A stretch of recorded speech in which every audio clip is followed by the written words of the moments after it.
तो आज हम एक ऐसे योद्धा की बात करने जा रहे हैं जो ऐसे सूरवीर हैं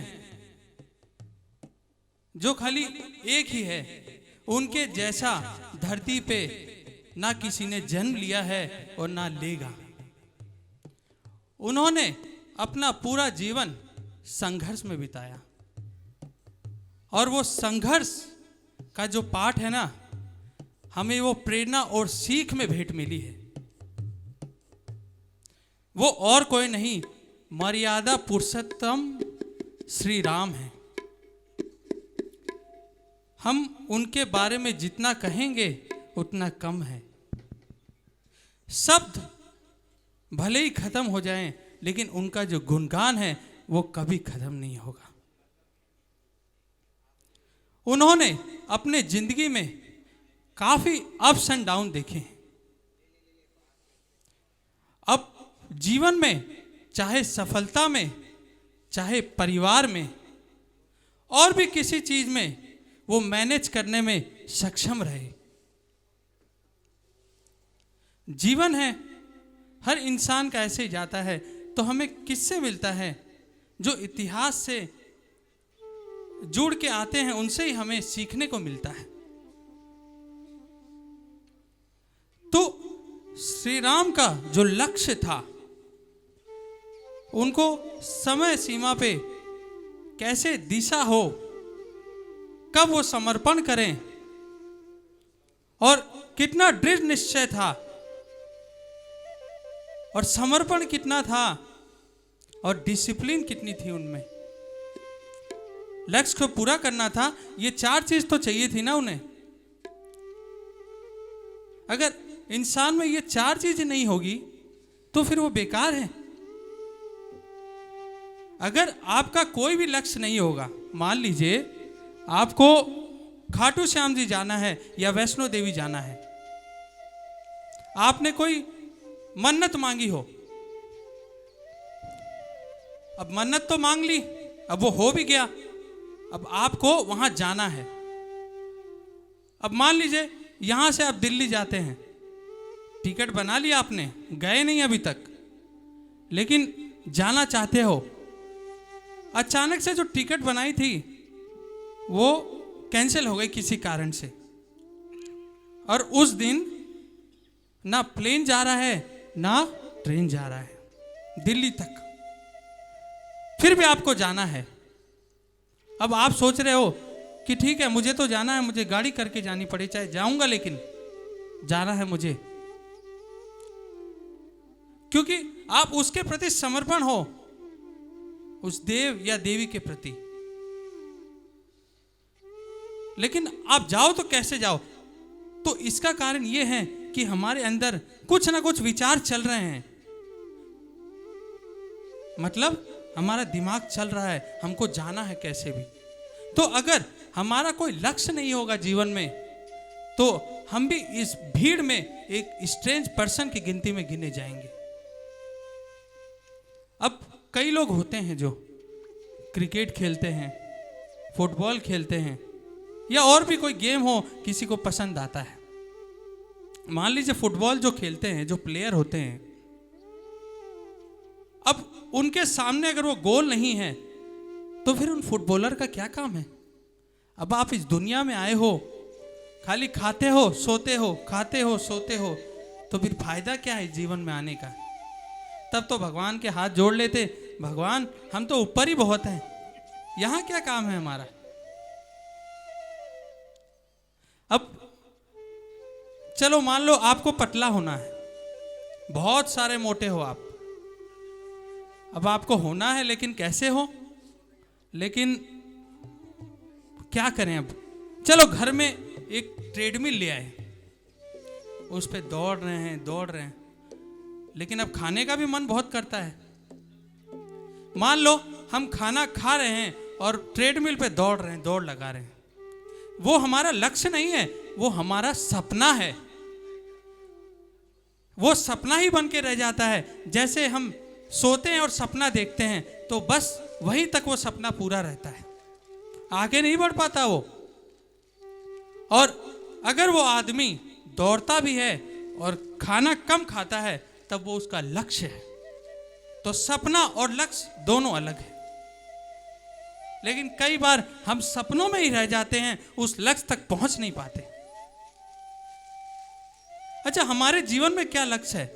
हमारे जीवन में समाज के प्रति कुछ सोच है और अध्यात्म के प्रति है। हमें पैसे भी कमाने हैं, हमारा मानसिक संतुलन भी ठीक रखना है, हमें शरीर भी फिट रखना है।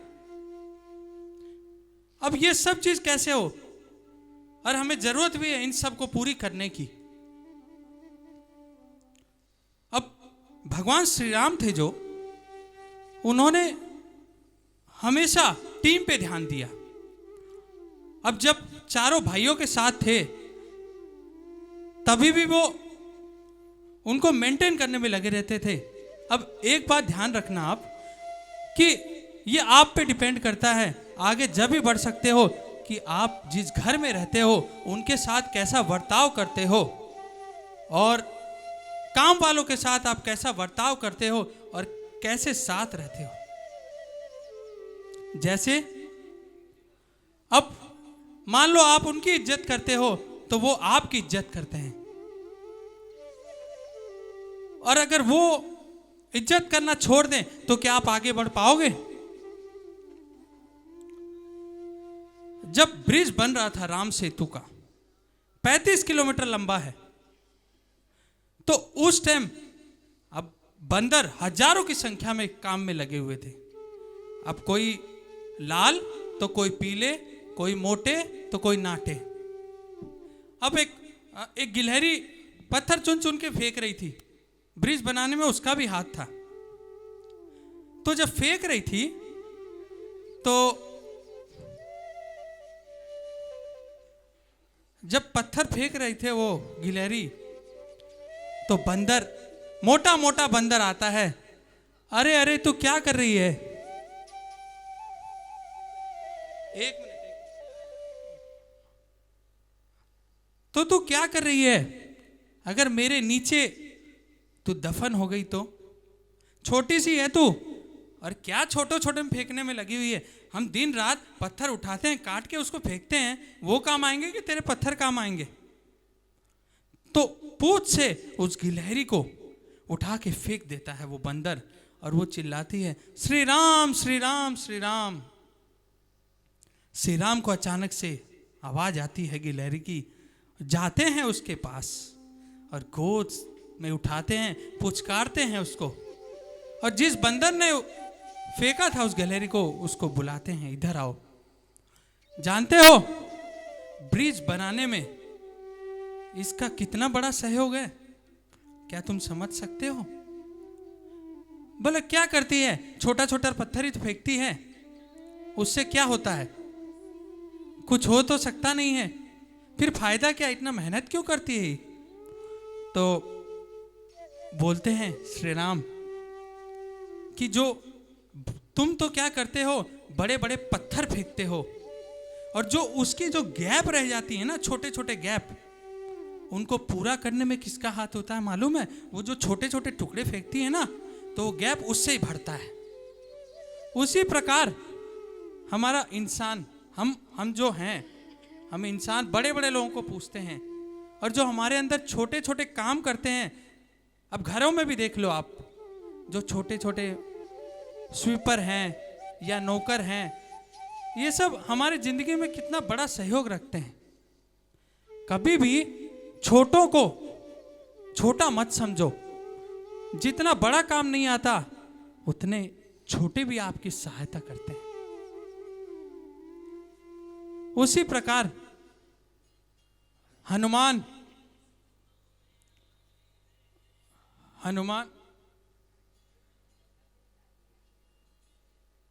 जी, सुग्रीव और कई लोगों ने ब्रिज बनाने में सहयोग किया।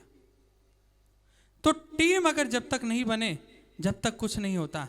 क्योंकि श्री राम भी ये जानते थे कि जो खाली तराजू का परिणाम है वो हमेशा शून्य होता है। और भरे हुए तराजू का कुछ ना कुछ परिणाम जरूर होता है। हम अकेले क्यों नहीं कर लेते? लोगों की जरूरत क्यों पड़ती है? क्योंकि हमें पता है कि शहद तभी मिलता है जब मधुमक्खी मिलकर एक साथ गुच्छा बनाए।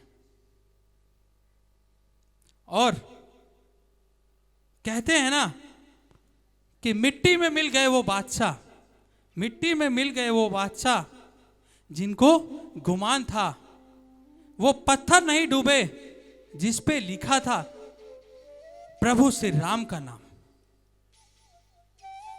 तो किसका सहयोग था? सब बड़े लोगों का सहयोग था कि छोटे लोगों का?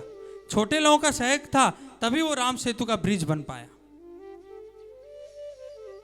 तो टीम वर्क हमारे लिए बहुत जरूरी है।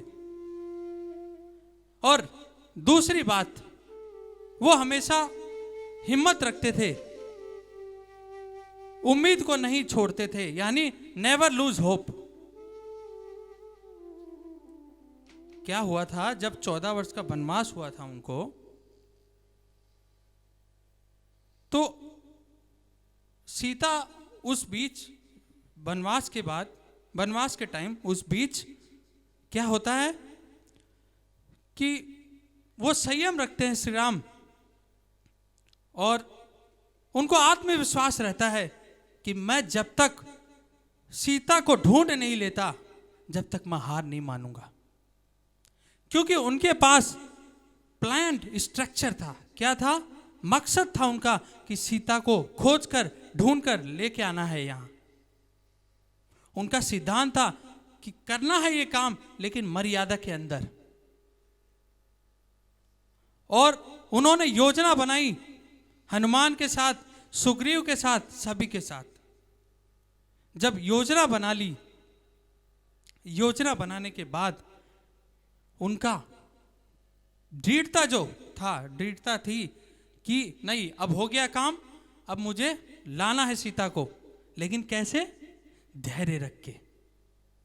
धैर्य जिस इंसान में नहीं होता वो कुछ नहीं करता। जैसे एक किसान रहता है, किसान रहता है और अचानक से कोई आता है और उससे पूछता है कि तुमने क्या खेत में कुछ बोया है, गेहूं बोया है तुमने? तो बोला नहीं, मैंने तो नहीं बोया। बोले क्यों? मैंने इसलिए नहीं बोया कि मुझे बारिश का अंदेशा था कि बारिश आ सकती है। अच्छा, तुमने मक्का बोया? नहीं, मुझे डर था कि कहीं कीड़े मकोड़े खा के ना चले जाएं। तो फिर तुमने क्या बोया? बोले मैंने कुछ नहीं बोया। तो बोला कुछ नहीं बोया, तो किया क्या तुमने? बोले नहीं, मुझे पल भर में डर लगता था कि मैं कुछ करूंगा तो मेरा नुकसान नहीं लग जाए। अरे कुछ करो तो सही, लेकिन होश में, होश के बाद जोश दिखाओ। कैसे? ज्ञान से। आपको मालूम है, एक ट्रेंड आदमी अगर रिस्क ले तो वो कैसे लेता है? वो रिस्क लेता है ध्यानपूर्वक, अपनी काबिलियत से, अपने आत्मविश्वास से। मान लो किसी को पहाड़ पे चढ़ना है और वो ट्रेंड है, तो भारी भरकम रिस्क ले सकता है, उसके बजाय जिसको नहीं आता, जो ट्रेन नहीं है। क्योंकि वो ध्यानपूर्वक और ज्ञान और काबिलियत से एक्शन लेता है। तो जो भी करो, हमेशा हिम्मत लेके करो कि मेरे को आगे बढ़ना है जिंदगी में, लेकिन तरीके से। हम बिना सोचे समझे, समझदारी से अगर आगे नहीं बढ़ते हैं तो हम धोखा खाते हैं। और हमारी जिंदगी के चाहे किसी चीज में ले लो आप, चाहे रिश्तों में ले लो, चाहे काम में ले लो, और अगर शरीर भी संभाल नहीं सकते तो फिर वो भी बिगड़ जाता है। हमें ध्यान कुछ नहीं रहता है, हम खाली होश में तो रहते नहीं है, लेकिन जोश में जरूर रहते हैं। भाग दौड़ करके बस काम करना है, लेकिन वो खराब हो जाएगा इसकी गारंटी नहीं। काम खराब भी तो हो सकता है। तो खराब काम करना है तो फिर लो बिना ध्यान पूर्वक, जोश में करो, होश में मत करो। और दूसरी आती है लीव योर कंफर्ट जोन। जैसे बचपन रहता है, जवानी रहती है, बुढ़ापा रहता है। अब बचपन जो रहता है, हम बचपन में खेलते कूदते हैं, जाते हैं मॉल में और बोलते हैं पापा पापा मुझे खिलौना दिलाओ ना, तो खिलौना ले लेता है। बचपन में तो बहुत बढ़िया लगता है, लेकिन जब हम बड़े हो जाते हैं और बड़े होकर जवानी को बचपन की तरह यूज करें, तो आपको लगता है आप कभी जीवन में आगे बढ़ पाओगे। कभी जीवन में आगे नहीं बढ़ सकते, क्योंकि एक बच्चा बैठा रहता है और उसके पास अगर ऑटोमेटिक टॉय आता है तो आपको लगता है वो कभी मेहनत करेगा?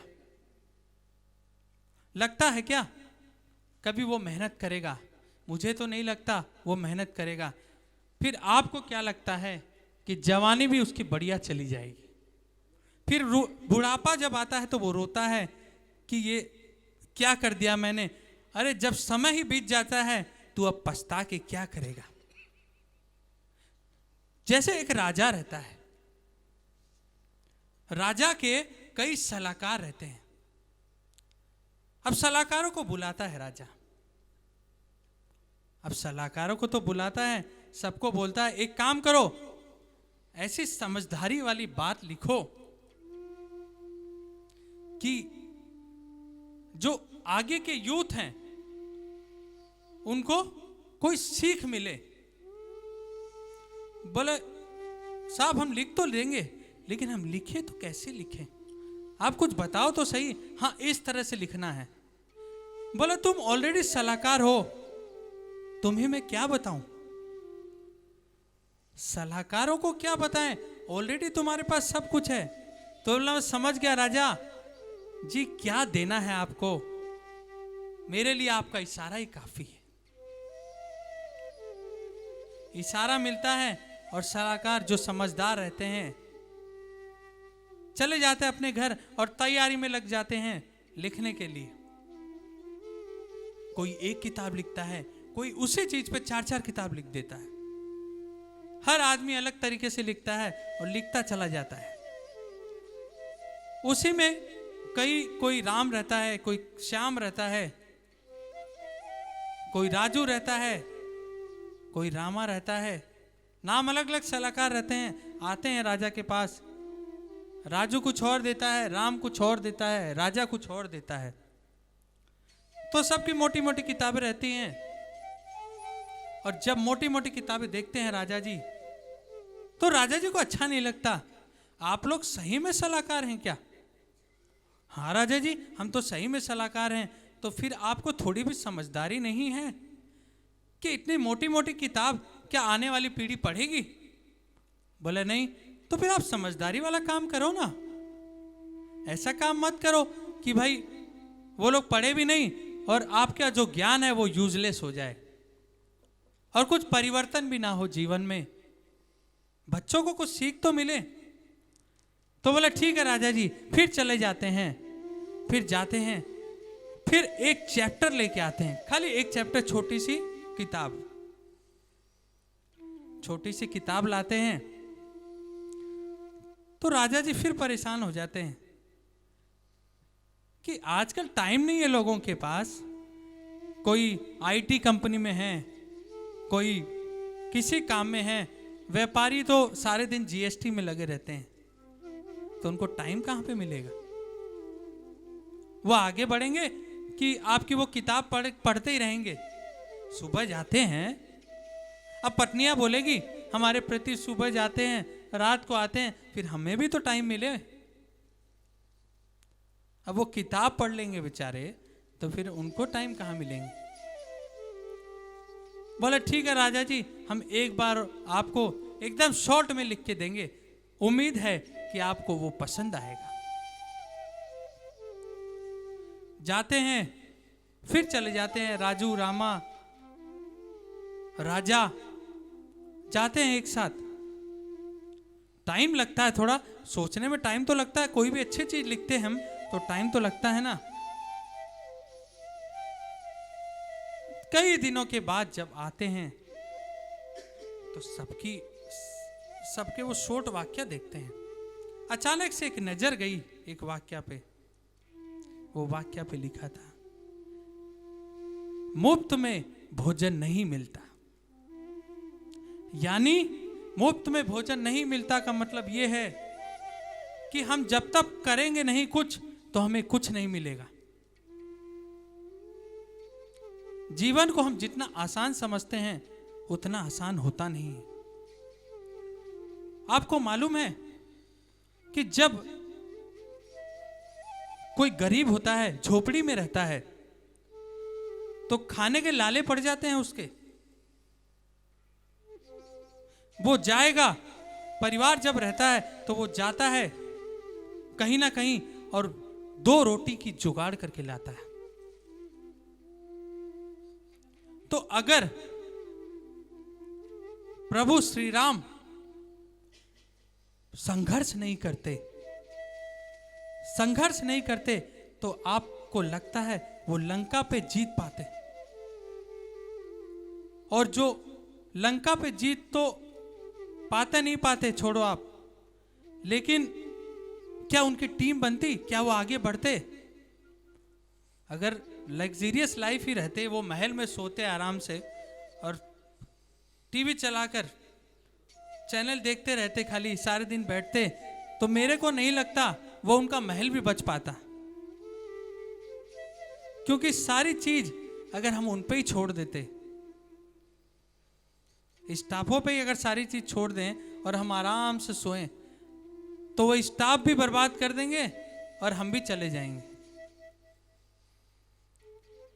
तो संघर्ष जरूरी है, ये हमने भगवान श्री राम से सीखा है। और श्री राम ने जब संघर्ष किया है तो हम तो इंसान हैं। तो ये सीख है ना, ये सीख बहुत अच्छी है। हर कोई इसको नहीं ले सकता, लेकिन जो लेता है वो जीवन में आगे बढ़ता है।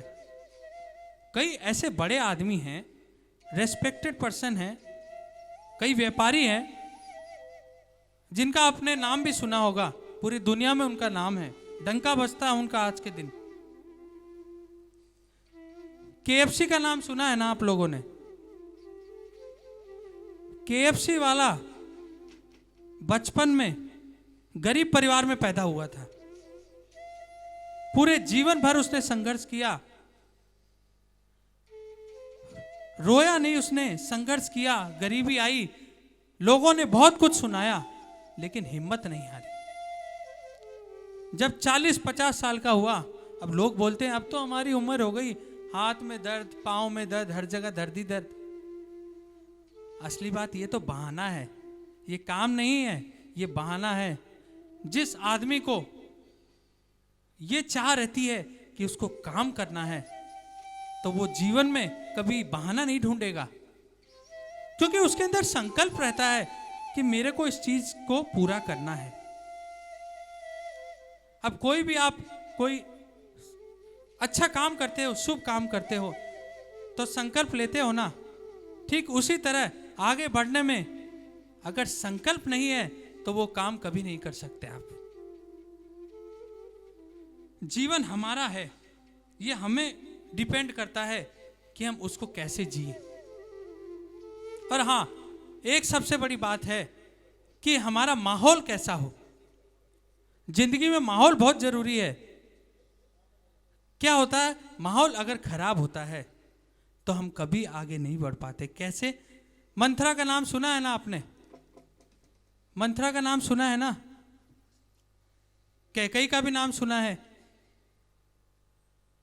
तो मंथरा कैकई को सिखाती है और कैकई वही काम, वो प्रयोग किस पे यूज करती है? आप सभी को मालूम होगा, वो प्रयोग यूज राम जी पे होता है, जिसको 14 वर्ष का वनवास मिला कि नहीं? 14 वर्ष का वनवास मिला क्योंकि माहौल पूरा गड़बड़ था, इन्वायरमेंट बैड और गुड से बहुत फर्क पड़ता है। जैसे कोई शेर होता है, जंगल में चलता है एकदम राजा की तरह, और जब जंगल को कोई पकड़ लेता है और उसे सर्कस में ले जाता है, मास्टर रहता है, जैसे उसको चलाता है वैसे चलता है। तो वो जैसे पहले राजा था, अब यहां गुलाम हो गया। तो गुलाम कहां था और राजा कहां था? तो इस संगत में भी ये डिपेंड करता है कि आप कहां हो और आपको कहां जाना है।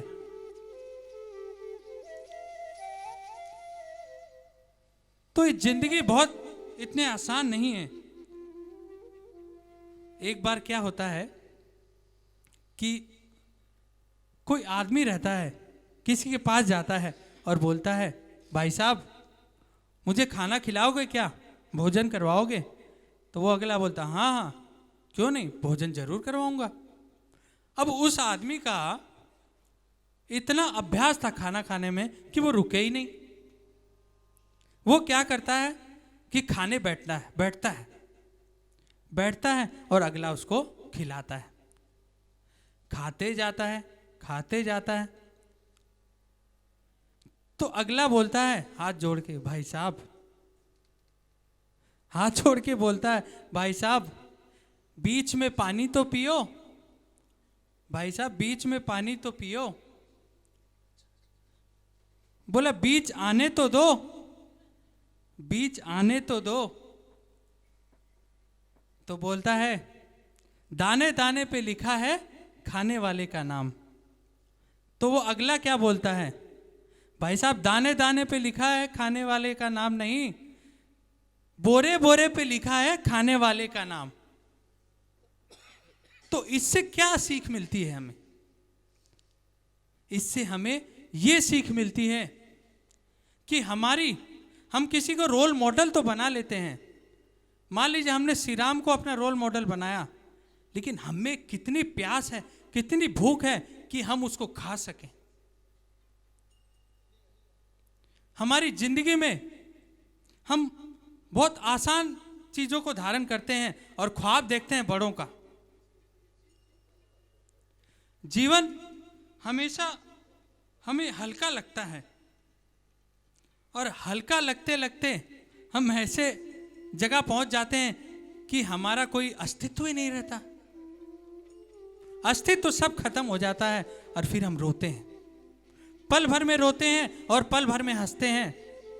तो ऐसे जीवन जीने का क्या मजा।